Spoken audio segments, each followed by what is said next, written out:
Hello बच्चों, मैं शशांक आपका बहुत बहुत स्वागत करता हूँ अपने YouTube channel Shashank study circle में। तो आज हम फिर से प्रेजेंट हैं क्लास 9 के एक और वीडियो के साथ, जिसमें कि आज हम जो आपका पैरेललोग्राम चैप्टर है उसके कुछ प्रमेय हैं। ठीक है, आज जो सबसे फर्स्ट प्रमेय है हमारा प्रमेय 10.1, क्योंकि ये आपका चैप्टर नंबर 10 है और ये पहला प्रमेय है, इसलिए 10.1। एनसीईआरटी अगर आप बनाएंगे तो ये 8वें चैप्टर का पहला प्रमेय, यानी प्रमेय आपका वहाँ 8.1 है। ठीक है, कहता है किसी समांतर चतुर्भुज का विकर्ण इसे दो सर्वांगसम त्रिभुजों में बांटता है, यानी अ diagonal of a parallelogram divides it into two congruent triangles. ठीक है, तो समांतर चतुर्भुज की बात हो तो सबसे पहले क्या है, एक समांतर चतुर्भुज क्या करेंगे, हम बना लेंगे। ठीक है, इस पूरे जो आपको चैप्टर है इसमें समांतर चतुर्भुज की ही बात है और विकर्ण की बात हुई है। चलिए विकर्ण ले लेते हैं। ठीक है, नाम इसका लिख लेते हैं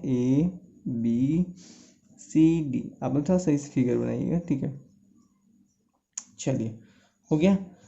अब कहता है कि इसे दो सर्वांगसम त्रिभुज में बांटता है। ठीक है, चलिए तो सबसे पहले जो दिया है उसको लिखेंगे कि क्या है, दिया है, क्या दिया है, तो ABCD एक समांतर चतुर्भुज है, ये है ना। ABCD क्या है, एक समांतर चतुर्भुज है। ठीक है, समांतर चतुर्भुज है। ठीक है, चतुर्भुज आप पूरा लिख सकते हैं, मैं तो सिर्फ क्या किया, इसका फिगर दे दिया है और साथ में दिया इसका कोई विकर्ण भी है, इसका कोई एक विकर्ण AC है। एक विकर्ण क्या है, AC है, क्योंकि यहाँ एक ही विकर्ण की बात की गई है तो एक ही विकर्ण क्या लेते हैं, AC है। ठीक है, अब सिद्ध करना है। ठीक है, सिद्ध करना है, क्योंकि सिद्ध क्या करना है, किसी दो सर्वांगसम त्रिभुज में बांटता है। एक त्रिभुज ABC है, एक त्रिभुज ADC है। हम लिख सकते हैं ट्रायंगल ABC सर्वांगसम ट्रायंगल ADC।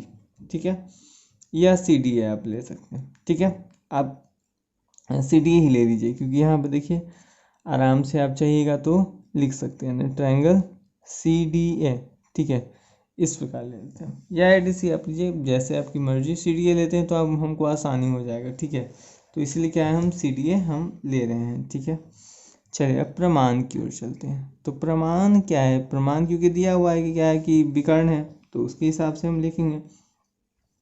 अब देखिए सबसे पहले हम चलेंगे समांतर चतुर्भुज की परिभाषा से। क्या है, समांतर चतुर्भुज की परिभाषा से। अब देखिए समांतर चतुर्भुज की परिभाषा क्या कहता है कि समांतर चतुर्भुज की सम्मुख भुजाओं के युग्म क्या होते हैं, समांतर होते हैं। यानी यही लिखेंगे कि समांतर चतुर्भुज के क्या है, समांतर चतुर्भुज की सम्मुख भुजाओं क्या है, सम्मुख भुजाओं के युग्म क्या है, सम्मुख भुजाओं के युग्म क्या होते हैं, समांतर होते हैं। क्या होते हैं, समांतर होते हैं। चलिए अब समांतर होते हैं तो यानी कह सकते हैं कि अतः AB क्या है, समानांतर DC और AD समानांतर BC। ये होगा ना, ये इसके समानांतर, ये क्या होगा, इसके समानांतर होगा। अब चलिए समांतर, अब चलते हैं इन दोनों त्रिभुज में। अब ट्रायंगल ABC तथा ट्रायंगल CDA में, यानी दो त्रिभुज जो बना उसके हिसाब से हम चलेंगे। तो हम यहाँ देख सकते हैं कि एंगल BAC बराबर एंगल ACD, यानी ये कोण बराबर ये कोण हो जाएगा। कैसे होगा, तो जानते हैं कि जब किसी दो समांतर रेखाओं के बीच कोई एक क्या तिर्यक रेखा काटती है तो दो एकांतर अंतः एकांतर कोण क्या होते हैं, बराबर होते हैं। तो ये क्या कैसे हो गया, तो एकांतर कोण से। ठीक है, एकांतर कोण से हो जाएगा। और कह सकते हैं कि एंगल CAD बराबर एंगल ACB, यानी वही हो रहा है। एंगल क्या है, वह CAD, यानी ये कोण बराबर हो जाएगा इस कोण के। ठीक है, हो जाएगा ना। ये भी कैसे होगा, तो एकांतर कोण से। कैसे होगा, तो एकांतर कोण से, ये भी हो जाएगा। और एक जो लाइन है ये दोनों में उभयनिष्ठ है, कौन सा, सी ए लाइन या ए सी लाइन, या लिख सकते हैं सी ए बराबर सी ए या ए सी, ठीक है, ये आपकी मर्जी है। ये क्या है, उभयनिष्ठ है। तो भी आप देख सकते हैं कि दो कोण हैं और एक एंगल हो रहा है, सॉरी दो कोण है और एक भुजा हो रहा है, तो कह सकते हैं कि इसीलिए ट्रायंगल ए बी सी सर्वांगसम, ट्रायंगल सी डी ए किस प्रकार, ए एस ए, यानी दो कोण और एक भुजा से।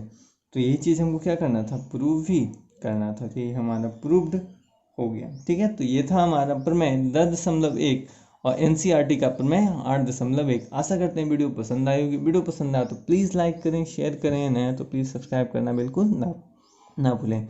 तो चलिए चलते हैं प्रमेय 10.2 में। चलिए प्रमेय 10.2 कहता है कि समांतर चतुर्भुज की सम्मुख भुजाएं बराबर होती है, यानी in parallelogram opposite sides are equal, ठीक है। तो हमको सिद्ध तो करना है, तो फिगर तो यही बनेगा, और ये तो एकांतर कोण बराबर होंगे, ये कोण इस कोण की क्या होगा, बराबर तो होगा ही। ये तो हमको कंफर्म है, क्योंकि अभी जस्ट हमने क्या किया, सिद्ध किया है। तो सबसे पहले जो दिया है उसके हिसाब से क्या है लिखेंगे कि दिया है क्या है कि ए बी सी डी क्या है, एक समांतर चतुर्भुज है। क्या है, एक समांतर चतुर्भुज है, क्योंकि ये क्या है कि प्रश्न में यही सिर्फ हमको दिया है। तो देखिए यहाँ पर सिद्ध करना है कि सम्मुख भुजा बराबर है, यानी क्या है, ए डी बराबर बी सी तथा ए बी बराबर डी सी। देख सकते हैं ए डी के समानांतर बी सी है और ए बी के समानांतर क्या है, डी सी, यानी ये भुजा इसके बराबर, ये भुजा क्या है, इसके बराबर है। सबसे पहले बनावट करेंगे, ठीक है, बनावट, क्योंकि फिगर तो हमने डायरेक्ट कर लिया है। बी डी को मिलाया हमने, क्या है, फिगर जिस समय बनाया उसी समय मिला लिया, ठीक है। इसके कारण हो जाएगा कि ये जो चतुर्भुज है ये दो भागों में क्या होगा, विभक्त हो जाएगा। तो बारी बारी से क्या करना है, सिद्ध करने में आसानी होगी। चलिए प्रमाण की ओर चलते हैं। प्रमाण के लिए हम क्या करेंगे, हम दोनों त्रिभुज में चलेंगे, यानी ट्रायंगल डी बी ए तथा ट्रायंगल सी बी डी में, यानी यहाँ पे जो दो त्रिभुज बन रहे हैं उसी में हम क्या है चलेंगे। तो देखेंगे क्या कि एंगल ए डी बी बराबर एंगल सी डी बी हो रहा है ना। एंगल ए डी बी यानी ये कोण इस कोण के क्या है, बराबर। तो किस प्रकार, एकांतर अंतः कोण से। कैसे होंगे, तो एकांतर अंतः कोण से। अब पूछेगा सर एकांतर अंतः कोण से बराबर कैसे, क्योंकि जब समांतर चतुर्भुज में क्या होते हैं, आमने सामने की भुजा समांतर यानी बराबर समांतर है। तो समांतर रेखा को जब कोई तिर्यक रेखा काटती है तो क्या होती है, जो दोनों कोण जो होते हैं वो क्या होते हैं, एकांतर कोण से बराबर होंगे। साथ में एंगल ए बी डी बराबर एंगल सी डी बी हो जाएगा ना, ये कोण क्या है, इस कोण के बराबर हो जाएगा। ये भी कैसे होगा, तो एकांतर अंतः कोण से क्या होंगे, बराबर होंगे। एक लाइन दोनों में उभयनिष्ठ है, कौन सा, बी डी बराबर बी डी, ये क्या है हमारा, उभयनिष्ठ है। इसके कारण देखिए अब क्या हो गया कि ये जो दोनों ट्रायंगल ही क्या होंगे, समांतर हो जाएंगे, यानी ट्रायंगल डी बी ए सर्वांगसम ट्रायंगल सी बी डी। किस प्रकार, तो देखिए दो कोण एक भुजा, यानी ए एस ए सर्वांग समता से, ठीक है। आप जब जानते हैं कि जब दो ट्रायंगल आपस में समांतर होते हैं, मतलब सर्वांगसम हो गए, तो सम्मुख भुजाएं क्या होंगी, आपस में बराबर होंगी, यानी इसीलिए हो जाए क्या कि ए डी बराबर बी सी तथा ए बी बराबर डी सी। यही चीज़ हमको क्या करना था, प्रूव ही करना था। ये कैसे होगा, तो सी पी सी टी से होगा। कैसे होगा, तो सी पी सी टी से लिख लेंगे, ठीक है। चलिए तो ये था हमारा प्रमेय 10.2। चलिए चलते हैं प्रमेय 10.3 में। चलिए प्रमेय हमारा 10.3 जो कि एनसीईआरटी में प्रमेय 8.3 में है, ठीक है। कहता है एक चतुर्भुज समांतर चतुर्भुज होता है यदि सम्मुख भुजाएं परस्पर बराबर हो, यानी एक quadrilateral is a parallelogram if its opposite sides are equal. चलिए सबसे पहले एक समांतर चतुर्भुज की बात की गई, तो समांतर चतुर्भुज क्या है हम बना लेते हैं, ठीक है। चलिए इसका नाम लेते हैं बी सी डी ए, यानी ए बी सी डी हो गया। चलिए तो सबसे पहले जो दिया है उसको लिखेंगे कि दिया में तो क्या दिया है कि ए बी सी डी एक समांतर चतुर्भुज है, या कह सकते हैं ABCD क्या है, एक चतुर्भुज है। ठीक है, ABCD क्या है, एक चतुर्भुज है, जहाँ की दिया है कि सम्मुख भुजाएं बराबर है, यानी AB बराबर DC तथा AD बराबर BC, यानी ये भुजा इसके बराबर, ये भुजा इसके क्या है, बराबर है। चलिए अब जो सिद्ध करना है तो क्या है, सिद्ध करना है। अब सिद्ध क्या करना है कि एक चतुर्भुज क्या है, समांतर, यानी एक चतुर्भुज है। ये सबसे पहले एक चतुर्भुज, इसको सिद्ध करना है कि ये क्या है, समांतर चतुर्भुज है। सिद्ध क्या करना है कि ABCD एक क्या है कि समांतर चतुर्भुज है। ठीक है, समांतर चतुर्भुज हमको सिद्ध करना है। सबसे पहले बनावट में क्या है कि सबसे पहले इसको क्या करेंगे, दो त्रिभुज में बांटने के लिए एक विकर्ण खींच लेंगे, यानी बनावट में क्या लिखेंगे कि BD को मिलाया। बनावट या रचना से हम क्या लिखेंगे, BD को मिलाया। ये लाइन दोनों में क्या है, सबसे पहले तो यानी कि उभयनिष्ठ है, ऐसे भी हमको पता चल रहा है। अब प्रमाण, चलिए प्रमाण में हम क्या है कि यहाँ पर दो त्रिभुज बने हैं कि वही त्रिभुज चल देंगे, त्रिभुज ABD तथा त्रिभुज CDB में, यानी क्या है इन्हीं दोनों त्रिभुज में हम चलेंगे। तो देखेंगे क्या कि सबसे पहले कि BD बराबर BD, ये लाइन दोनों में दोनों त्रिभुज में आ रहा है, यानी ये क्या है, उभयनिष्ठ हो रहा है। ठीक है, उभयनिष्ठ हो रहा है। साथ में देखेंगे क्या कि AD जो है वो बराबर है BC के, ये इसके बराबर है। ये कैसे, क्योंकि ये दिया हुआ था, ये प्रश्न में दिया है। साथ में ये भुजा इसके बराबर है, यानी AB बराबर DC, ये भी आपका दिया है, यानी इसी कारण क्या हो जाएगा, ट्रायंगल ABD सर्वांगसम ट्रायंगल CDB कैसे हो जाएगा, तो तीनों भुजा है तो S सर्वांग समता से क्या होंगे, बराबर हो जाएंगे। अब जानते हैं जब दो त्रिभुज आपस में सर्वांगसम होते हैं तो संगत भुजा और संगत कोण आपस में बराबर होते हैं।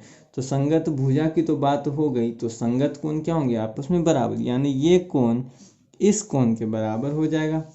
ठीक है, और ये कोण इस कोण के क्या होंगे, बराबर हो, यही दोनों संगत कोण है ना। तो इसीलिए कह सकते हैं कि एंगल ADB बराबर एंगल CBD, ये कैसे होगा, तो CPCT से, तथा एंगल ABD बराबर एंगल CDB, ये क्या होगा, CPCT से क्या होंगे, बराबर होंगे। यही हमको क्या करना था, प्रूफ प्रूफ नहीं हुआ, ये कोण क्या है, बराबर हो गए। अब हमको प्रूफ करना है क्या है कि एक समांतर चतुर्भुज है। तो यहाँ लिखेंगे कि क्या कि ये दोनों तो क्या है, एकांतर कोण के युग्म है। यहाँ लिखेंगे अतः, लिखेंगे लेकिन ये क्या है, एकांतर अंतः कोण के युग्म है। एकांतर अंतः कोणों के युग्म है, एकांतर अंतः कोणों के युग्म है। अब जब जानते हैं कि जब दो समांतर रेखाओं के बीच तिर्यक रेखा जब जाती है तो क्या दोनों आपस में जो कोण होते हैं वो बराबर होंगे, और ये तभी संभव है जब सामने जो रेखा दी हुई है, यानी जो लाइन है वो क्या है, समांतर है। तथा AB समांतर DC, ये तभी संभव है ना जब क्या है कि रेखाएं क्या होगा, एक दूसरे के समांतर होंगी। और जब समांतर है तो यानी जो दिया हुआ फिगर है वो क्या है कि समांतर चतुर्भुज है, इसीलिए ABCD क्या होगा, एक समांतर चतुर्भुज होगा। क्या, एक समांतर चतुर्भुज होगा। ठीक है, ये हमको क्या करना था, प्रूफ करना था। तो ये था हमारा प्रमेय 10.3, जो कि आपका NCERT का प्रमेय 8.3 है। तो चलिए चलते हैं प्रमेय 8.4, यानी इस चैप्टर का प्रमेय 10.4 में है। चलिए अब आते हैं प्रमेय 10.4, जो कि इस चैप्टर का आपका 8.4 है। यदि आपने इंट्रोडक्शन वीडियो इस चैप्टर का नहीं देखा तो ऊपर आई बटन पर क्लिक करके आप पहले इस चैप्टर का इंट्रोडक्शन वीडियो आप देख लें। ठीक है, कहता है कि समांतर चतुर्भुज के सम्मुख कोण बराबर होते हैं। ठीक है, इसको प्रूफ करना है हमको। तो सबसे पहले एक समांतर चतुर्भुज क्या करेंगे, हम बना लेंगे। ठीक है, ABCD एक समांतर चतुर्भुज है। अब सबसे पहले जो दिया है, दिया क्या है कि ABCD क्या है, एक समांतर चतुर्भुज, यही सिर्फ दिया ABCD एक क्या है कि समांतर चतुर्भुज है। ठीक है, समांतर चतुर्भुज है। अब जो सिद्ध करना है उसको लिखेंगे, सिद्ध करना है। सिद्ध क्या करना है कि इसके सम्मुख कोण बराबर होते हैं, यानी एंगल B का मान एंगल D के बराबर और एंगल A का जो मान है वो क्या होगा, एंगल C के बराबर, तथा एंगल A बराबर एंगल C। ये हमको क्या करना है, सिद्ध करना है। अब प्रमाण देंगे, चलिए प्रमाण देंगे। चूंकि क्या है कि समांतर चतुर्भुज है, यानी AD समानांतर BC होगा तथा AB समानांतर DC होगा। ठीक है, तो बारी बारी से हम चलेंगे। सबसे पहले तो सबसे फर्स्ट में यदि हम चलें कि यदि हम लें AD बराबर BC और AD उनको काटती है, क्या है, AD उनको काटती है ना। यदि हम लें कि AD बराबर BC तो लाइन क्या है कि देख लें, तो AD जो लाइन है क्या है, सॉरी AB लाइन, इसमें तो AB हो जाएगा ना, AB लाइन क्या है, इसको काट दे। क्योंकि देखिए यदि ये दोनों समांतर तो बीच में एक तिर्यक रेखा जरूरी है, तो तिर्यक रेखा के रूप में क्या है, AB लाइन इस पे आ जाता है। तो जब AB लाइन आ जाता है तो ये जो दोनों कोण है यानी एक लंब हो जाएगा, तो ये दोनों कोण क्या है, 180 डिग्री बना देगा ना। यानी हो जाएगा क्या, angle A plus angle B का मान कितना, सॉरी एंगल D हो जाएगा ना, ये वाला एंगल, सॉरी एंगल B ही सही है, एंगल B बराबर 180 डिग्री। क्योंकि देखिए दो लाइन इस प्रकार है, ठीक है, इस पर एक लाइन अगर ऐसे आ जाता है, A है, D है, B है, C है, तो जो ये तो लंब हो गया, तो लंब होने का कारण क्या है कि ये दोनों 180 डिग्री हो जाएगा, 90 90 180 डिग्री। अब इसको मान लेते हैं समीकरण 1। क्यों होगा, क्योंकि क्रमागत अंतःकोण जो होते हैं वो क्या होते हैं, 180 डिग्री होता है। ठीक है, इसका लिख देते हैं कारण, क्यों, क्रमागत अंतःकोण के कारण। ठीक है, क्रमागत अंतःकोण के कारण क्या होंगे, 180 डिग्री होगा। दूसरा कंडीशन क्या है हमारा, AB समानांतर DC। अब यदि AB समानांतर हम DC लेते हैं तो यहाँ पर क्या है, कह सकते हैं कि AD लाइन इसको क्या करता है, काटता है, और AD उनको काटता है, क्या है, AD उनको काटता है।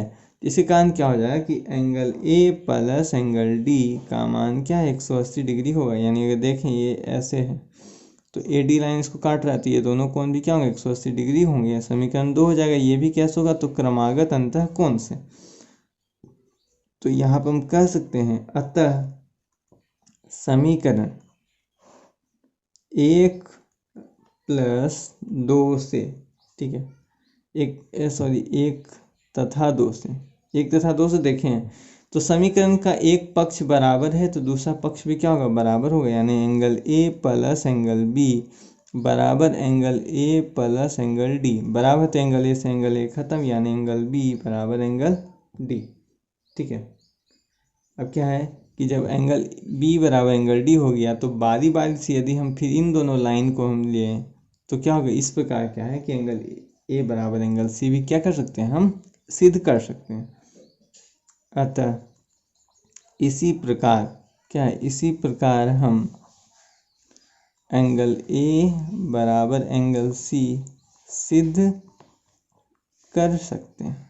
सिद्ध कर सकते हैं ना, जैसे देखिए कैसे सिद्ध कर सकते हैं। सिद्ध करने के लिए क्या करेंगे कि यदि पुनः ये दोनों लाइन लेंगे तो उसके बाद उस समय हम ये लाइन न लेके ये लाइन लेंगे। फिर इन दोनों जब लाइन की बात आएगी तो हम उस समय ये लाइन लिए तो इस समय ये लाइन लेंगे, तो यहाँ एंगल B एंगल C आएगा, यहाँ एंगल D एंगल C है, तो एंगल C से कट जाएगा, तो क्या है, एंगल A एंगल C बच जाएगा। तो इसके कारण क्या है कि हमारे ये क्या होगा, प्रूफ हो जाएगा। ठीक है, तो इसीलिए क्या हो जाएगा कि हमने क्या किया, आमने सामने कौन सिद्ध कर दिया, यानी एंगल B बराबर एंगल D तथा एंगल A बराबर एंगल C, यही क्या करना था, प्रूफ करना था। ठीक है, तो ये था हमारा प्रमेय 10.4 और NCERT का प्रमेय 8.4। तो आज के लिए इतना ही, मिलते हैं नेक्स्ट वीडियो में, तब तक के लिए धन्यवाद, जय हिंद।